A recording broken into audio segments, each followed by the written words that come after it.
Γεια σας. Σήμερα θα μιλήσουμε για ένα άλλο έργο του Ευρυπίδη, το 8ο της σειράς που αρχίσαμε πριν από μερικούς μήνες και πρόκειται για την Ελένη. Η Ελένη λοιπόν γράφτηκε και παίχτηκε, διδάχτηκε θα λέγαμε στην εποχή του Ευρυπίδη, το 412 π.Χ. μαζί με την Ανδρομέδα στα Διονύσια. Ως έργο έφερε πολλές και μεγάλες καινοτομίες. Ο Ευρυπίδης γενικά χειρίστηκε με μεγάλη ελευθερία, θα λέγαμε, την ιστορία, τις ιστορίες του, τους μύθους γενικά, από τους οποίους πήρε και τις υποθέσεις των έργων του. Το συναντάμε στην Ελένη, αλλά το έχουμε συναντήσει και σε άλλα έργα, όπως είναι ο Ήων, η Ιφηγένεια εν Ταύρης, ο Ορέστης. Η πλοκή είναι γνωστή μέσα από τους μύθους που ξέρουμε, αλλά η εξέλιξη της πλοκής και το τι συμβαίνει είναι δημιουργήματα του ίδιου του Ευρυπίδη. Χρησιμοποιεί το μύθο για να πει και να εκφράσει τις σκέψεις του, τους φόβους του, τις θέσεις του, τις πολιτικές του θέσεις και να αντιμετωπίσει τα γεγονότα τα οποία συμβαίνουν εκείνη τη στιγμή στην Αθήνα. Ελένη λοιπόν. Ο Μενέλαος μετά από το τέλος του Τροϊκού πολέμου φτάνει με τα πλοία του στην Αίγυπτο, όπου εκεί συναντά την Ελένη,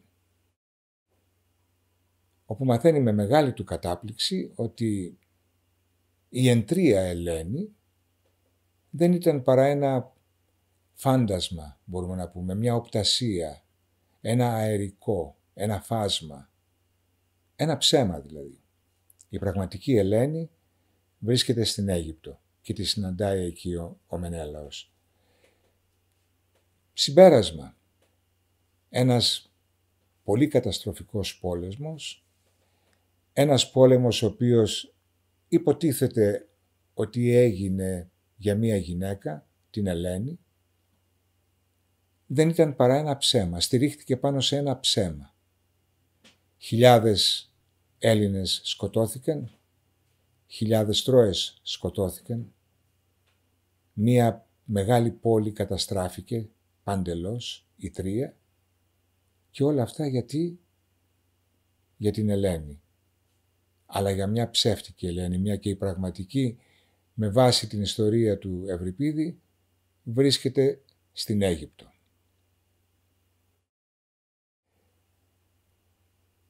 Στην ουσία είναι ένα αντιπολεμικό έργο.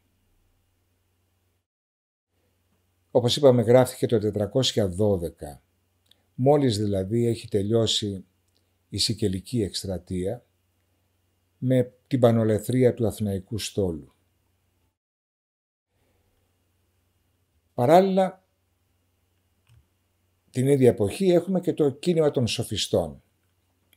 Αντιρρησίες, αμφισβητούν πατροπαράδοτα πράγματα, αμφισβητούν και κάνουν κριτική στην Αθηναϊκή Δημοκρατία και στην εξέλιξή της. Χρησιμοποιούν την ασέβεια ως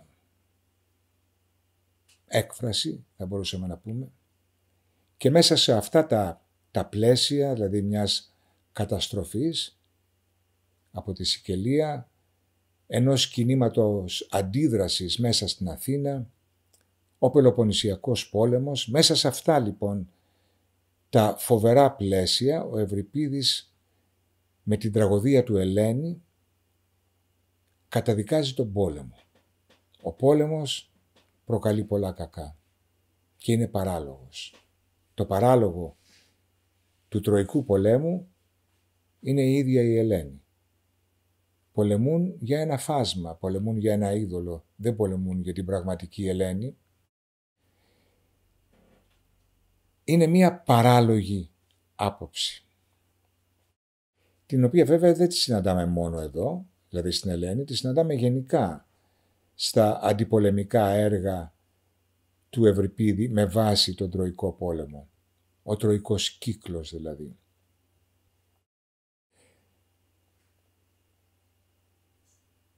πώς είναι δυνατόν να δούμε ως μια λογική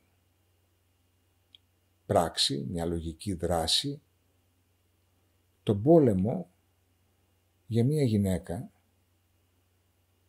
και αυτή η γυναίκα να γίνει η αιτία να εξοδοθεί ένας ολόκληρος λαός. Ο Ευρυπίδης φαίνεται ότι έχει επηρεαστεί σε αυτή την άποψη για την Ελένη από το λυρικό ποιητή Στησίχωρο. Ο Στησίχωρος είναι από τη Σικελία. Το αρχικό του όνομα ήταν Τησίας και πήρε το όνομα Στησίχωρος επειδή είχε μια καταπληκτική ικανότητα, ένα φοβερό ταλέντο να διοργανώνει χορούς με τη συνοδεία λύρας, κιθάρας. Συμπεριλαμβάνεται μέσα στους πιο σημαντικούς ποιητές, τους 9 θα μπορούσαμε να πούμε λυρικούς ποιητές που θαύμαζαν οι λόγοι της Αλεξάνδρειας στην ελληνιστική περίοδο. Τα μεγαλύτερα μέρη από τα έργα του δεν υπάρχουν, έχουν χαθεί. Σώζονται μόνο μερικά αποσπάσματα, κάποιες μικρές περιγραφές. Αλλά όσον αφορά το μύθο της Ελένης, αυτό που λέγεται είναι ότι ο Στησίχωρος έκανε μία παλινοδία. Είχε γράψει λοιπόν ένα ποίημα πολύ υβριστικό για την ωραία Ελένη και για τον Τροϊκό πόλεμο. Και λέγεται ότι αμέσως μόλις έγραψε αυτό το ποίημα, τυφλώθηκε. Οπότε αμέσως μετά την τύφλωσή του γράφει ένα δεύτερο ποίημα, μια δεύτερη οδή θα μπορούσαμε να πούμε, μια παλινοδία για να διορθώσει τα όσα είχε πει στο πρώτο του ποίημα για την Ελένη. Μόλις έκανε αυτό, ξαναβρήκε την όρασή του.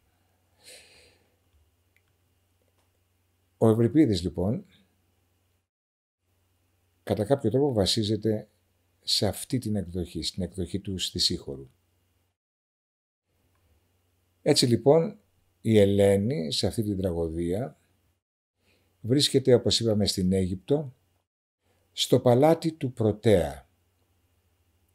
Μετά το θάνατο του Πρωτέα όμως, ο διάδοχός του και γιος του, ο Θεοκλήμενος, ερωτεύεται την Ελένη και αν και αυτή αρνείται να ανταποκριθεί στον έρωτά του, αυτός επιμένει, είναι επίμονος δηλαδή, για να την παντρευτεί.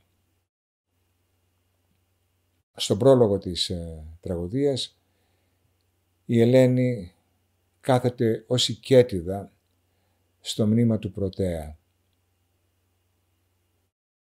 Σηκώνεται και παρουσιάζεται στους θεατές και εξηγεί την αιτία της παρουσίας της στην Αίγυπτο και γιατί έχει καταφύγει εκεί στον τάφο του Πρωτέα.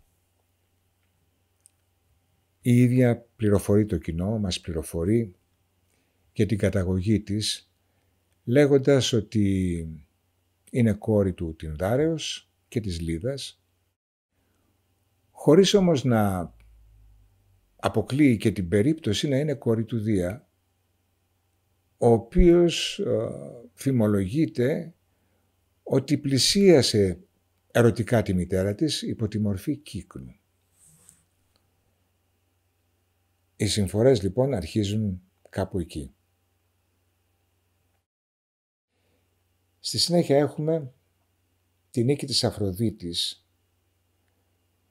στην κρίση Περικάλους, όταν η θεά για να εξασφαλίσει τη νίκη της υπόσχεται στον Πάρη, το γνωστό Πάρη της Τρίας, του υπόσχεται ως ανταμοιβή γάμο με την Ελένη.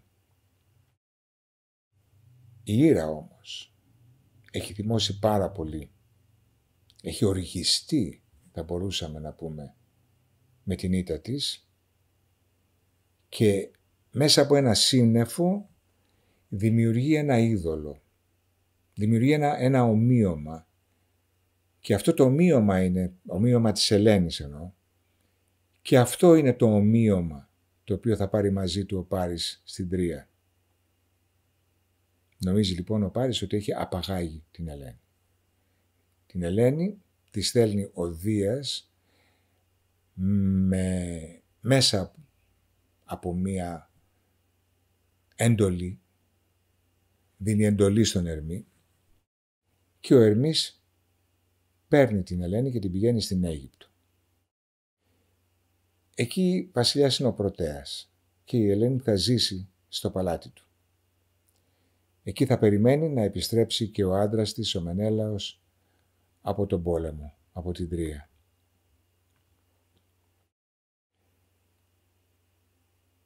Η Ελένη λοιπόν εξιστορεί τα δεινά της.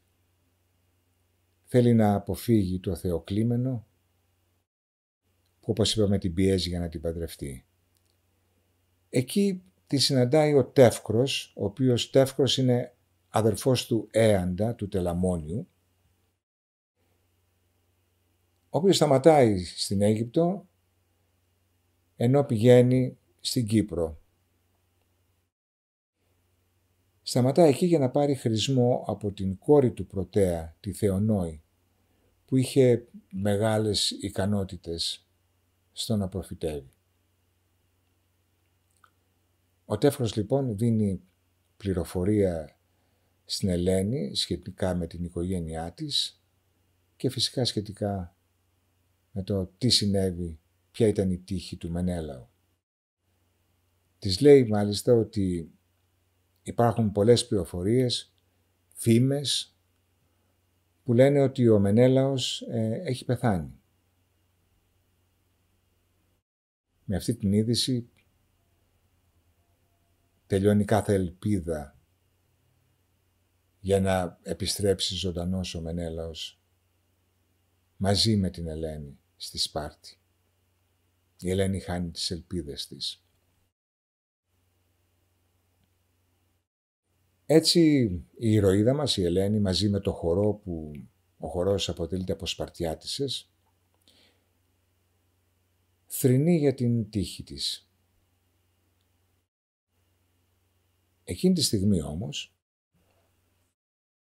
εμφανίζεται ένας ρακένδυτος, ναυαγός. Είναι ο Μενέλαος, ο οποίος μας λέει για τις συμφορές που τον βρήκανε μετά την άλωση της Τρίας. Απαριθμεί όλα τα δεινά του. Δεινά αιώνια, δεινά που προκαλεί ο πόλεμος. Μας αποκαλύπτει ότι τη γυναίκα του την έκρυψε στο βάθος μιας σπηλιάς μαζί με άλλους ναυαγούς, συντρόφους του. Και μη γνωρίζοντας πού βρίσκεται, δηλαδή σε ποιο μέρος βρίσκεται, πού τον έχει βγάλει η θάλασσα, πλησιάζει στο παλάτι για να ζητήσει τρόφιμα και βοήθεια. Υπάρχει μια γριά θυρωρός. Αυτή τον υποδέχεται και τον συμβουλεύει να φύγει το συντομότερο, όσο πιο γρήγορα γίνεται. Γιατί ο Θεοκλήμενος έχει βγάλει μία εντολή να σκοτώνεται οποιοσδήποτε Έλληνας φτάσει στη χώρα του. Αυτό μας θυμίζει και λίγο την Ιφηγένεια εν Ταύρης, όπου και εκεί υπήρχε ο ίδιος νόμος. Του εξηγεί λοιπόν η γριά θυρωρός, εξηγεί στο Μενέλαο ότι ο βασιλιάς αυτός μισεί τους Έλληνες εξαιτίας της Ελένης. Ο Μενέλαος ταράζεται στο άκουσμα του ονόματος της Ελένης και προβληματίζεται τι σχέση μπορεί να υπάρχει ανάμεσα σε αυτή τη γυναίκα που τη λένε Ελένη και που είναι στην Αίγυπτο και στη δική του Ελένη που είναι κρυμμένη στη σπηλιά. Οι γυναίκες του χορού, οι Σπαρτιάτικες, αναγγέλουν χαρμόσυνα ότι ο Μενέλαος ζει και ότι μάλιστα βρίσκεται ναυαγός στις όχθες του Νείλου. Εκεί λοιπόν έχουμε και την συνάντηση, αναγνώριση του ζευγαριού της Ελένης και του Μενέλαου, όπου σε μια πρώτη κατάσταση, σε μια πρώτη στιγμή αυτής της συνάντησης, η Ελένη τρομάζει στην παρουσία αυτού του άγνωστου άντρα που φαίνεται άγριος, αυτός ο ναυαγός, και τρέχει και κρύβεται στο μνήμα του Πρωτέα. Ο Μενέλαος παρατηρεί ότι αυτή η γυναίκα μοιάζει πάρα πολύ με την Ελένη του που βρίσκεται κρυμμένη στη σπηλιά, και αυτό το γεγονός όχι μόνο τον παραξενεύει, θα μπορούσαμε να πούμε ότι τον σαστίζει.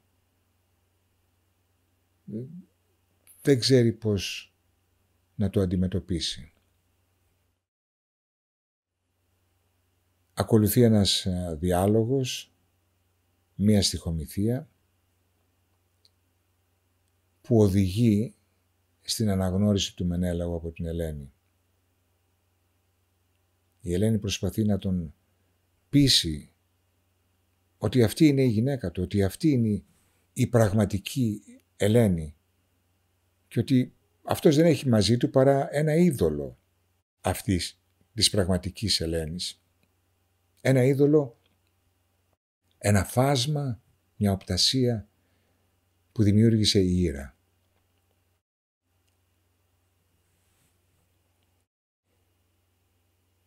Ο Μενέλαος είναι δύσπιστος, αλλά η δυσπιστία του διαλύεται άμεσα όταν ένας από τους πιστούς συντρόφους του έρχεται από τη σπηλιά, που ήταν φύλακας της Ελένης, ένας αγγελιοφόρος θα μπορούσαμε να πούμε, έρχεται και αναγγέλει την εξαφάνιση της γυναίκας που είχε εντολή να φυλάει. Λέει, χάθηκε στον ουρανό, εξαφανίστηκε, βρίζοντας τους Έλληνες. Βρίζοντας τους Έλληνες και τους Τρώες που πολεμούσαν τόσα χρόνια για κάτι τόσο άειλο. Για ένα φάντασμα της Ελένης. Αυτό το γεγονός οδηγεί στην αναγνώριση της Ελένης από το Μενέλαο. Οι δύο σύζυγοι λοιπόν, αφού εκφράσουν τη μεγάλη τους χαρά ο ένας τον άλλον, την ανακούφισή τους που συναντιόνται επιτέλους, αφού γίνονται αυτά τα χαρμόσυνα, μπαίνουν στην ουσία της πραγματικής κατάστασης, που δεν είναι άλλη του ότι από το γεγονός ότι θα πρέπει να ξεφύγουν από τα χέρια αυτού του βασιλιά που θέλει την Ελένη και που αμέσως θα σκότωνε το Μενέλαο, και να καταφέρουν να φύγουν ζωντανοί από την Αίγυπτο. Ψάχνουν για λύσεις. Η λύση που εφευρίσκουν είναι να πλησιάσουν τη Θεονόη και να την παρακαλέσουν να κρατήσει ως μυστικό τον ερχομό του Μενέλαου, γιατί διαφορετικά κινδυνεύουν από τον Θεοκλήμενο. Η Ελένη πέφτει στα πόδια της Θεονόης, την εκλιπαρεί ζητάει τη βοήθειά της, γίνεται οικέτης και τη ζητάει να σιωπάσει. Να μην πει το τι συμβαίνει στο θεοκλείμενο. Έτσι λοιπόν εξασφαλίζουν τη σιωπή της Θεονόης και καταστρώνουν ένα σχέδιο διαφυγής. Η Ελένη λοιπόν πηγαίνει στον θεοκλείμενο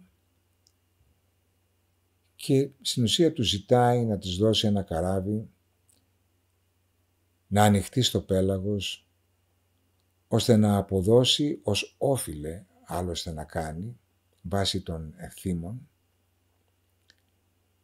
νεκρικές τιμές στο νεκρό σύζυγό της, στο νεκρό Μενέλαο. Ο Θεοκλείμενος δέχεται, δίνει το καράβι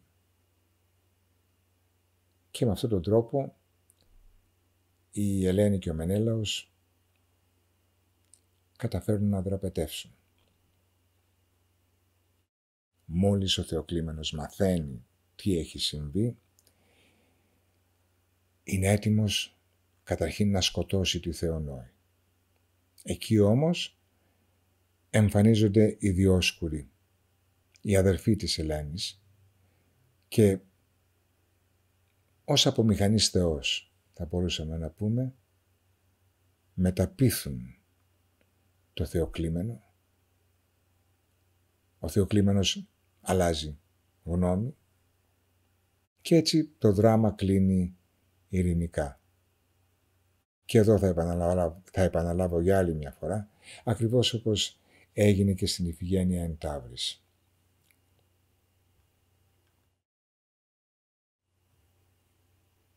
Η μυθολογία μας παρουσιάζει μια Ελένη απίστευτης ομορφιάς. Μια ομορφιά που γίνεται η αιτία ενός μεγάλου πολέμου, η αιτία πολλών νεκρών. Ήρωες αφανίζονται, μια πόλη καταστρέφεται. Μέσα από τη ποίηση, η Ελένη δεν είναι παρά μια ανεύθυνη γυναίκα που προδίδει τον άντρα της, προδίδει τον πατέρα της, προδίδει τη χώρα της και οδηγεί 2 λαούς σε μια απίστευτη καταστροφή.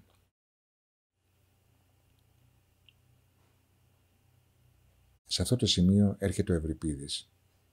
Επεμβαίνει, θα λέγαμε, ο Ευρυπίδης και μας παρουσιάζει μια τελείως διαφορετική εικόνα. Ναι, η Ελένη εγκαταλείπει το Μενέλαο και το σπίτι της γιατί ερωτεύεται. Μέσα σε μια ανδροκρατική κοινωνία αυτό το γεγονός δεν είναι αρκετό για να γίνει η αιτία αυτού του 10χρονου απίστευτα καταστροφικού πολέμου.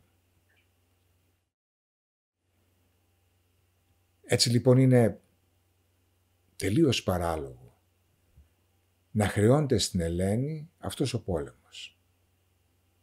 Να χρεώνται στην Ελένη τα καταστροφικά αποτελέσματα αυτού του πολέμου. Αυτή η ατέλειωτη θάνατη και η καταστροφή της Τρίας. Έτσι μέσα από το έργο του και μέσα από μία αντιπαράθεση που ο ίδιος δημιουργεί, μας δίνει το παράλογο αυτής της χρέωσης. Μέσα από την παράλογη ιδέα ενός ειδόλου.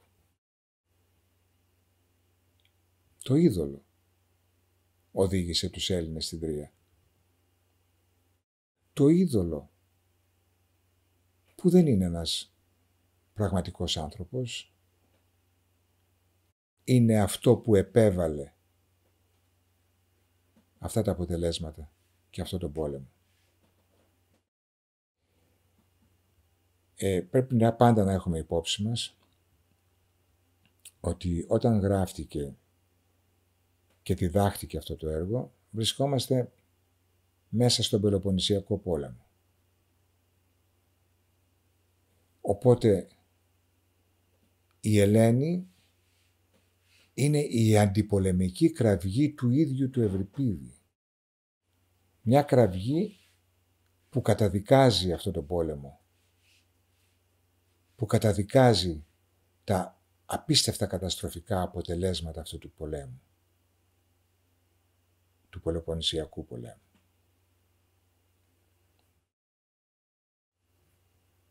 Σας ευχαριστώ πάρα πολύ που ήσασταν μαζί μου.